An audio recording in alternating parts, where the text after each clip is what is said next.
बेटा नीचे बैठ।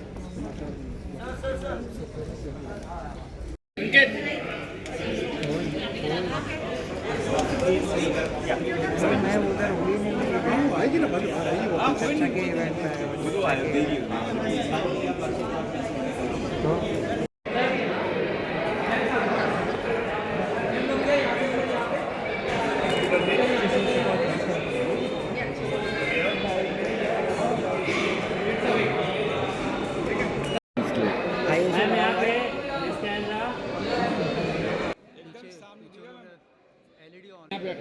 अरे नहीं दिख रहा है, नहीं दिख रहा है, नहीं दिख रहा है, कुछ करो तो साइड में ना। अरे नहीं दिख रहा है, देखना यार। इसे तेरे या मेरे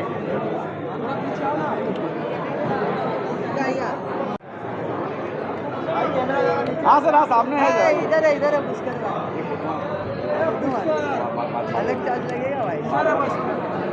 मुझे याद आता है कि मैंने जब ये पिक्चर देखी थी तो मैं जो स्कूल में था, ये 57 में, 57 का मतलब ये है कि आई वॉज 12 ईयर ओल्ड जब ये पिक्चर रिलीज हुई, लेकिन मुझे याद है। और उसके बाद मैंने कॉलेज में फिर दोबारा भी देखी और अब तो बहुत गहरा इम्प्रेशन है मुझे, बहुत अच्छी तरह याद है। और उस फिल्म से हुआ ये कि मेरा इम्प्रेशन ये था कि जब मैं फिल्म इंडस्ट्री में आऊँगा तो मैं जाके गुरुदत्त का असिस्टेंट बनूँगा और उनसे सीखूँगा डायरेक्शन।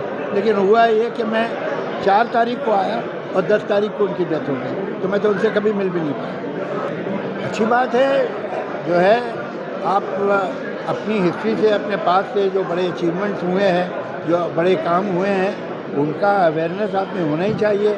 और फिर आप आगे भी देखें और पीछे का भी पता हो, बहुत ज़रूरी है। तो मुझे खुशी है कि यंगर जनरेशन जिसने नहीं देखी है पिक्चर, उसको मौका मिलेगा देखने का, और I am sure that they like it very much. हो गया, आइए नहीं भाई, एक ही बात है जो 4K में हो और नए तरीके से लोग फिल्म देखें। अगर आपने गुरुदत्त नहीं देखा तो आपने हिंदुस्तानी सिनेमा देखा ही नहीं, फिर आप अधूरे हैं। There is nobody like him before, after. I mean it's wonderful. Thank you so much for restoring it for us. अब इतना चिल्ला रहे हैं तो किसको सुनाई देगा? गिरे फोटो फोटो फोटो फोटो बस बस मैडम पीछे।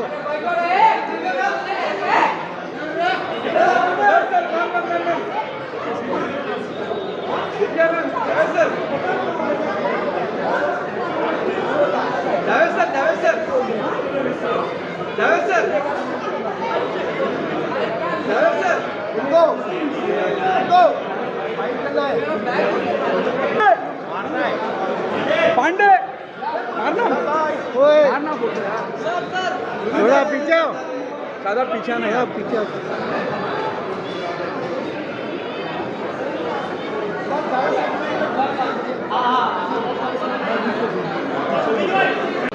मैम क्या कुछ कहेंगे? प्यासा की स्क्रीनिंग हो रही है, बहुत बड़ी बात है, 100 साल हो चुके हैं, क्या कहना चाहिए?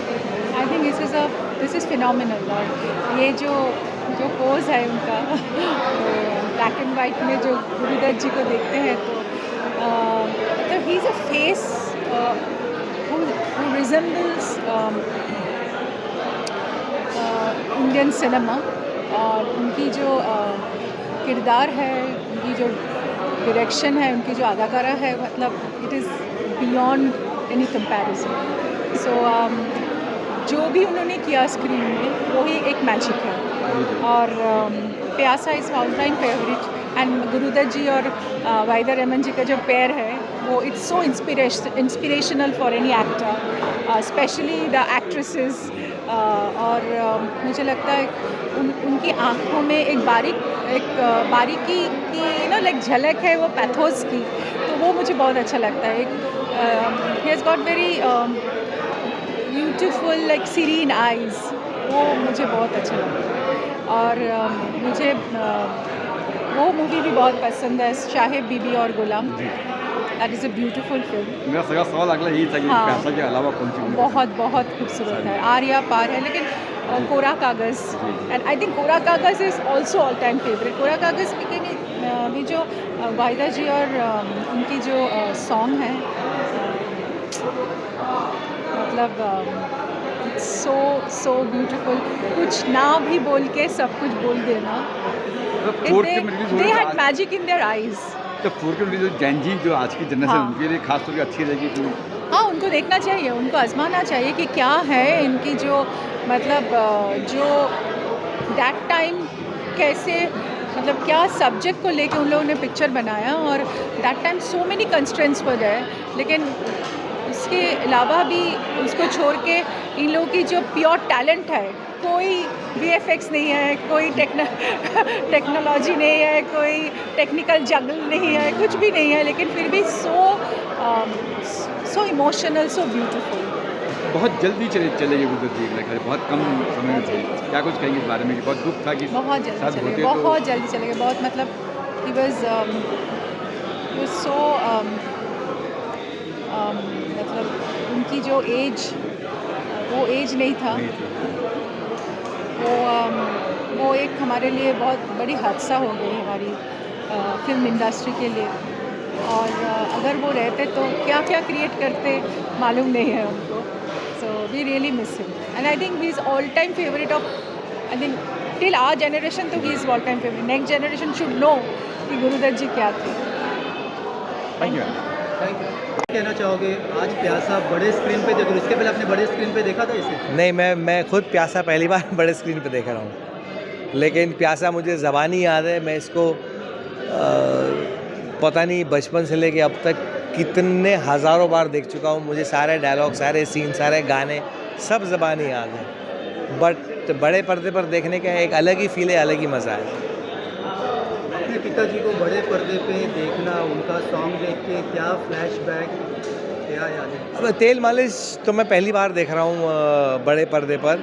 बट हाँ, it's a nice feeling. It's a very कैसे बोलूँ, इतने सारे इमोशंस हैं जो आते हैं, ये सब चीज़ें, इतनी सारी कहानियाँ हैं, इतने सारे किस्से हैं जो मैंने भी कुछ एक दो बयान किए थे. बट और भी बहुत सारी चीज़ें हैं. जैसे मैंने बताया कि गुरुदत्त साहब के साथ सिर्फ एक फ़िल्म का नहीं, एक पूरा फैमिली का कनेक्शन है, एक पूरी ज़िंदगी का कनेक्शन है जो मतलब लफ्ज़ों में बयान नहीं कर सकते. सर्जो चक्रा है जो गाना है, तो उससे कोई यादें जुड़ी है कभी फैमिली में, टॉपिक्स निकलते थे इनके? नहीं, वही था कि वो गाना जो था वो तब कलकत्ता में शूट नहीं किया गया था. उसका सेट यहाँ पे बना के यहाँ पे शूट किया गया था. आई थिंक उस टाइम पे कलकत्ता में कुछ इश्यूज़ हो रहे थे, इसलिए वो गाना वहाँ पे शूट नहीं कर पाए वो लोग. तो उसका सेट यहाँ पे रिक्रिएट करके मुंबई में ही शूटिंग हुई उसकी स्टूडियो में. ये मूवी कितना इम्पोर्टेंट लगता है कि कितना ज़रूरी है कि उस समय की फिल्म बड़े स्क्रीन पे आज के जनरेशन को देखना चाहिए, ताकि उनको पता चले कि तब मूवी कैसी बनती थी? देखो, आज की जनरेशन के लिए मेरे हिसाब से ऐसी फिल्में देखना ज़रूरी है, बिकॉज़ इन फिल्मों से उन्हें ज़बान जो होती है ना, कि डायलॉग्स क्या होते हैं, अल्फाज क्या होते हैं, उसे अगर आप देखोगे तो आज की फिल्मों में ऐसे डायलॉग्स नहीं होते. हम इस तरीके से बोलते नहीं हैं, बहुत कैजुअली और बहुत लाइटली चीज़ों को ले लेते हैं. तो इन फिल्मों में ऐसी फिल्मों में जो राइटर्स थे, उनकी जो लैंग्वेज थी, जो वो लोग यूज़ करते थे, तो वो जो खूबसूरती थी वो आज जो यंग जनरेशन देखेगी तो they will realise the difference. और कहीं ना कहीं जैसे मैं भी मूवी देख रहा था, आपने भी देखा, शैडोज़ के साथ में मूवी में बहुत खेला गया है, क्योंकि वन साइड लाइटिंग है, शैडोज अभी भी शैडोज़ ही है ना. दैट इज़ रियलिटी ना, दैट इज़ लाइफ ना. Everything does not need to be चकाचक, यू नो. ठीक है, वो चकाचक का सिनेमा अलग होता है, बट ये जो फिल्म है, it's a real film, it's a reality based film. कितने सारे सीन्स में तो बॉडी लाइट में है बट फेस शैडो में है. आज आप करने जाओगे तो कैमरा बोलेगा भाई लाइटिंग तो लो, लाइट तो पकड़ो. आपने भी मुझे बोला कि यहाँ आके करो, यहाँ पे लाइट अच्छा है. तो that is the difference between these movies जो रियलिटी को इतना इम्पोर्टेंस देते थे, but at the same time cinema and enjoyment is also there. Thank you.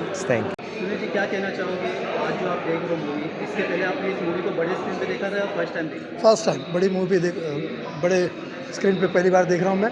इसके पहले इसकी हल्की हल्की झलकियाँ देखी थी और यूट्यूब पर देखी थी फिल्म, लेकिन मुझे ऐसा लगता है कि हर वर्ग को ये फिल्म थिएटर में देखनी चाहिए, हर वर्ग को ये फिल्म थिएटर में देखनी चाहिए, क्योंकि इसमें गाने कमाल, मोहम्मद रफ़ी साहब, हेमंत कुमार, गीता दत्त जी के गाने, एक्टिंग कमाल, गुरुदत्त साहब का ट्रेजिडी किंग अवतार तो आपने देखी है, रहमान साहब, वहीदा रहमान जी, कुमकुम जी, माला सिन्हा जी, और कॉमेडी के तो सारे मास्टर हैं इसमें, महमूद साहब, जॉनी वकर साहब, हमारे टुनटुन जी, सर जो तेरा चकराए या दिल डूबा जाए, आजा प्यारे प्यासा देख ले काहे घबराए, कि ये फिल्म तुझे तेरी कर देगी तेल मालिश चंपे,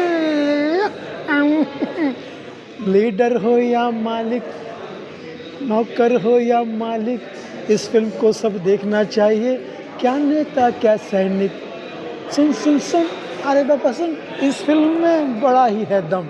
मैं तो कहता हूँ कि ये फिल्म का प्यास, जो इस फिल्म की जो प्यास है वो डायरेक्टर को, प्रोड्यूसर को, सबको देखना चाहिए। लग नहीं रहा कि फिल्म ख़त्म हो, ऐसा लग रहा है जैसे और कुछ, क्या राइटिंग है अबरार अली साहब की, म्यूज़िक एस डी बर्मन साहब का, वाह कमाल है, कमाल है। साहिल उधरी साहब के बोल, क्या बात है। सर जो तेरा चकराए गाने को लेकर कुछ पुरानी यादें हैं अपनी, क्योंकि हमने समय था कि सब यही गाना कॉमेडी किंग और ट्रेजिडी किंग दोनों एक फिल्म है, हमारे पैसा फिल्म है, और इसकी यादें तो ये है कि स्टेज पर हम लोगों ने इस फिल्म को कई बार, गाने को कई बार इनैक्ट भी किया है, टोपी पहन के मालिश तेल मालिश एक्टिंग करने की कोशिश की जॉनी वकर साहब की। तो मैं समझता हूँ कि नशा हो गया है फिल्म देख के। जॉनी वकर साहब मतलब, जॉनी वकर मतलब और प्यासा, कुल मिला के ये फिल्म जो है एक दूसरे के लिए बहुत, हर ऑडियंस को देखनी चाहिए, हर फिल्म मेकर को देखनी चाहिए।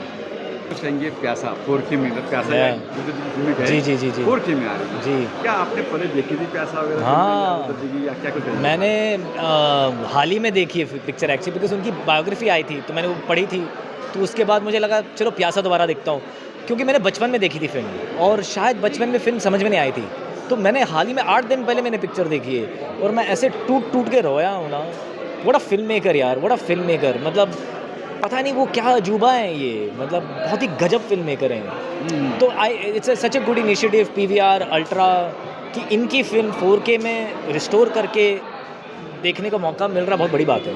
तो ये जेनजी के जो आज की जनरेशन के लिए मतलब एक सबक हो, सीखने लायक भी यार है। पता नहीं कि जेनजी देखेगी या जेनजी को पता है इनके बारे में, बट कम से कम ऐसे अगर इवेंट्स हो ना तो फिर जेनजी भी इनके बारे में जानकार होंगी।